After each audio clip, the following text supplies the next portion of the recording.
India shelter finance corporation IPO, इसका करेंगे final addition. आज है आखिरी डेट अप्लाई करने का। जीएमपी आज सुबह में लेटेस्ट कितना निकल कर आया है और डे 2 तक का सब्सक्रिप्शन कैसा रहा है वो चलिए जानते हैं।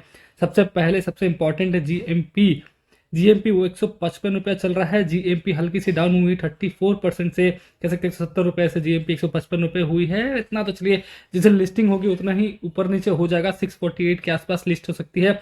31 31% के आसपास का यहाँ पे जीएमपी चल रहा है। 493 का कट ऑफ प्राइस है।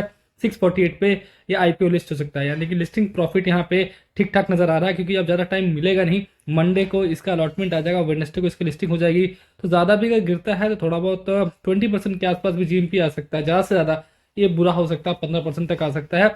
और हो सकता है कि उसकी वजह से फ्लैट लिस्टिंग भी हो जाए। ये मैं सबसे वर्स्ट कंडीशन बता रहा हूँ, जहाँ पर सेफ साइड लग रहा है, जहाँ पे मुझे बिड करने का अभी सब मन बन रहा है। अब आता है इसका सब्सक्रिप्शन पे, डे 2 तक कैसा रहा है।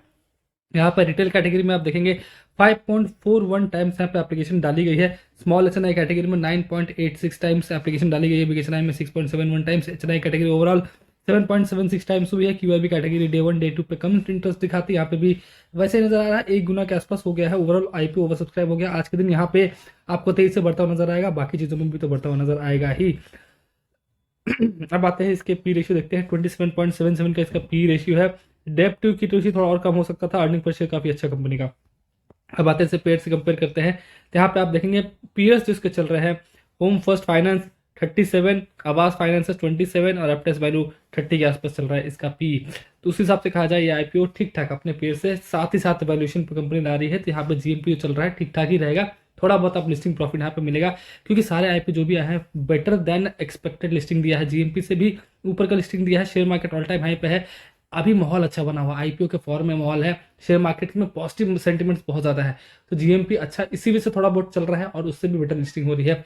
और मेनली लिस्टिंग के दिन शेयर मार्केट ऊपर जाना चाहिए, तो आपको वहाँ पे देखेंगे 1-2% का और फायदा आपको देखने को मिलता है। तो मेरा फाइनल डिसीजन यहाँ पे ये रहेगा कि मैं यहाँ पे रिटेल कैटेगरी में लगा रहा हूँ, कि रिटेल कैटेगरी में सब्सक्रिप्शन कम हुआ है, और साथ ही साथ जो बड़ा है जहाँ पे जीएमपी ज़्यादा है वहाँ पे मैं स्मॉल एस में लगाऊंगा। अगर आपके पास जैसा फंड है वैसा कीजिए। आप फंड को देखिए कब कौन सा पैसा अनब्लॉक होगा, उसको वापस सब कुछ किस आईपी में दोबारा लगाएंगे, किस तरह से आप लगा पाएंगे, कहाँ पे एक आध लॉट भी अगर हो पा रहा है range H N I category में उसको लगाइए। डॉम्स आईपीओ में या आइनॉक्स के आईपीओ में वो पैसा अनब्लॉक होता है, कब कब उसको आप दोबारा यूज कर पाएंगे। कितने मल्टीपल अकाउंट से सपोज आप लगाते हैं, 3 आईपीओ है, 3 अकाउंट से लगाए तो 6,30,000 रुपये चाहिए, और 3 अकाउंट से लगाएंगे तो 18 लाख, मतलब 19 लाख रुपए के आसपास चाहिए होगा आपको। तो 19 लाख अगर आपके पास है तभी आप स्मॉल एस कैटेगरी में बिड कर पाएंगे, और रिटेल में बिड कीजिए। मैक्सिमम टाइम से कोशिश कीजिए सबसे ज़्यादा अमाउंट जो आपके लॉट्स हो गए सबसे ज़्यादा बिड कीजिए मल्टीपल अकाउंट से।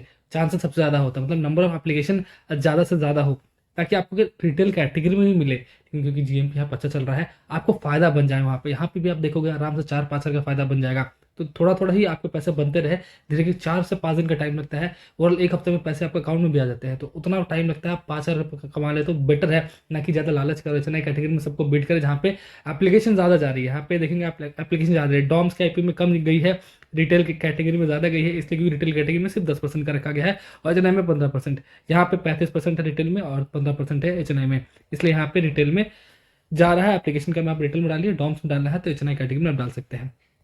शॉर्ट में डिटेल्स बता दूं, 30 शेयर्स का एक लॉट है, 14,790 रुपये चाहिए होगा। और स्मॉल एच कैटेगरी 14 लॉट है, 420 शेयर्स, 2,07,60 रुपये चाहिए होगा। और बेचना है 68 लॉट्स, और 2,040 शेयर्स, 10,05,720 रुपये आप पे चाहिए होगा। आज के दिन आखिरी डेट है, शाम के 5 तक आपको मैंडेट अप्रूव कर देना है कैसे भी करके। और लिस्टिंग देखिए वेडनेसडे को हिसाब से हो जाना चाहिए। हो सकता है कि ट्यूजडे तक भी हो जाएगा, अलॉटमेंट का पहले दे देते तो उस केस में आपको मैसेज आ जाएगा कि हाँ कल के दिन लिस्टिंग है, देख लेना भाई। यहाँ पे ये है कोटा जो रिजर्वेशन रखा गया है, और साथ ही साथ ये आईपी 1200 करोड़ का है, फ्रेश इशू 800 करोड़ का, ओ एफ एस है 400 करोड़ का। थोड़ा सा प्राइसिंग थोड़ा सा और अच्छा रख सकते थे, लेकिन एनीवेज जीएमपी चल रहा है तो हमारे लिए ठीक ठाक बात है। 493 रुपीज़ कट ऑफ प्राइस है, इसी पे बिट कीजिएगा। काम के बारे में पता है, रिव्यू ऑलरेडी अपलोड है, जाकर चेक कर सकते हैं। यहाँ पर रेवेन्यू कंपनी के देखेंगे लगातार बड़ा है, पीएटी भी लगातार बड़ा है, तो ओवरऑल कंपनी अच्छी लग रही है, हर तरीके से अच्छी लग रही है। फाइनेंस कंपनी में उतना ज़्यादा लोग को इंटरेस्ट नहीं होता, इससे जीएमपी थोड़ा डाउन की तरफ चल रहा है। अगर ये कोई और कंपनी होती सिमिलर फाइनेंस के साथ आती तो यहाँ पे आपको देखने को मिलता है कुछ अलग ही जीएमपी देखने को। बोरिंग थोड़ी कंपनी के ऊपर ज़्यादा है, ये एक मात्र नेगेटिव मुझे लगा है। एनीवेज मेरा डिसीजन रहेगा अप्लाई कीजिए रिटेल कैटेगरी में, बाकी आईपी में देखिए एच कैटेगरी में अप्लाई कर सकते हैं कि नहीं फंड के अकॉर्डिंग। एनीवेज वीडियो देखने बहुत